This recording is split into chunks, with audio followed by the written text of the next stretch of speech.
I've got a nice, ugly white tie in my office. It would go great with that black shirt. I knew you were going to say something. Any tie will go with a black I hate shirt. ties, I can't do it. Okay. I've got a bow tie too. That's worse.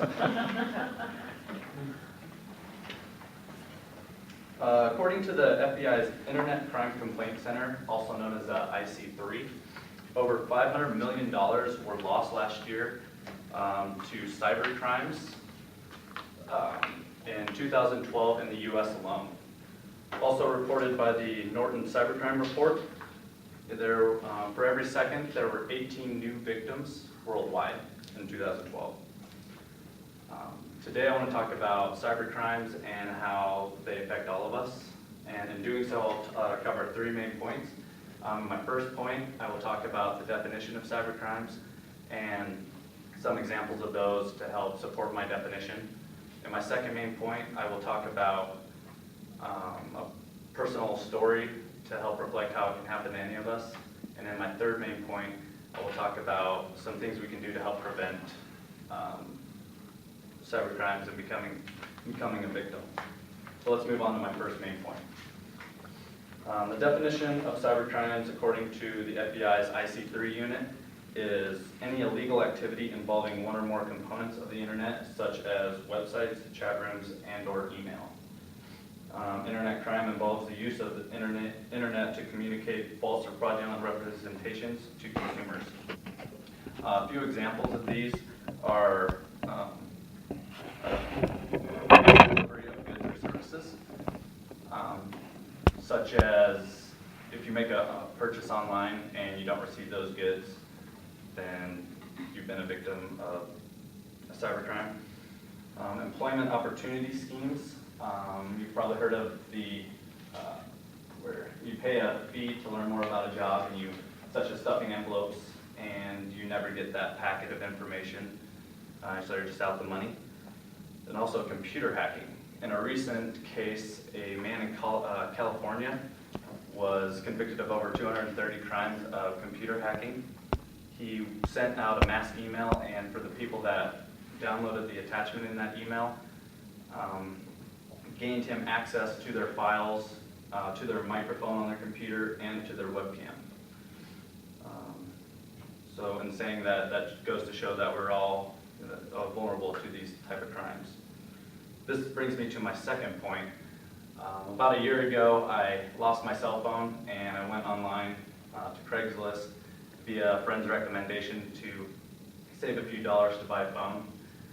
And so I went against my better judgment and contacted a guy named Joe from Craigslist. Met with him and didn't follow any of my basic principles.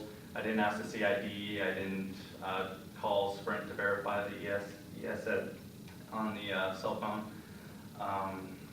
After making the transaction, I got home and I realized I had an unusable phone, possibly stolen. So basically, I was left with a very expensive paperweight. This vulnerability, showing that can happen to anyone, is just one of my examples. This brings me to my third main point. A few things we could do to prevent cases like this is always, try to ID the person that you're buying it from. Try and get a passport, driver's license, anything other than just a phone number or an email address. Also, try to verify that the item that you're buying is not stolen. Try and check an ESN, VIN if you're buying a vehicle, anything like that. Also, you want to be wary of links and attachments that you click on or download while you're surfing the web or checking emails. If it looks fishy or too good to be true, chances are it pretty much is.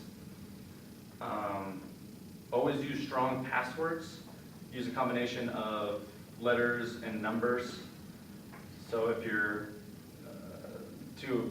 that will help eliminate your chances of becoming victim like the guy in California was doing, sending out the emails, getting your passwords and stuff like that. Also try and change your passwords every 3 or 4 months to keep them off guard. If you get a friend request on Facebook and you don't know who it is, don't accept it. This is a way that they're fishing for your personal information, such as email addresses, addresses, phone numbers, where you work, anything like that. Can be very dangerous. And just be wary of what you're doing while spending time online. In conclusion, I've talked about cyber crimes and covered the 3 main points that I talked about. 1, the definition and examples to help support that definition.